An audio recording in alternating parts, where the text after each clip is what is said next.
Hello guys, welcome to my YouTube channel. So si Kay Soto naka 2 points lang sa 7 minutes at yung halos lahat ng mga foul niya ay napakagaan, hindi naman talaga siya foul. Meron lang talagang isa na foul. Papakita natin yan mamaya. So dismayadong ating kababayan na si Kay Soto. At may pagka luto ang target ng referee ay parang siya lang. At masyadong halata. Parang I don't know, dahil Pilipino siya or something.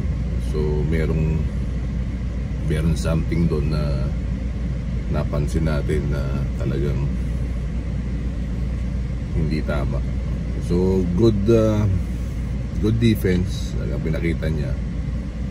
At malamya naman yung input nila, hindi naman makasabay din sa kanya. Pero sige, tunghayan natin pakita niyo yung highlight. Ayun guys, may breaking news. Si Kay Soto kukuhanin ng New York Knicks. At sa laro nila kahapon, naka 7 minutes siya, pero na foul out siya dahil napakagaan ng tawag ng referee. At naka 2 points lang ang ating kababayan na si Kay Soto. At natalo sila 189.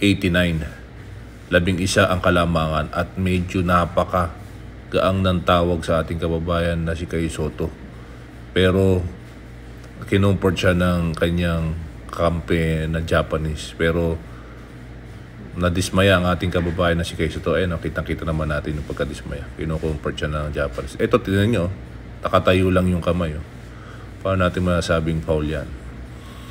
Pero ganyan talaga. Ayun, nakataas lang.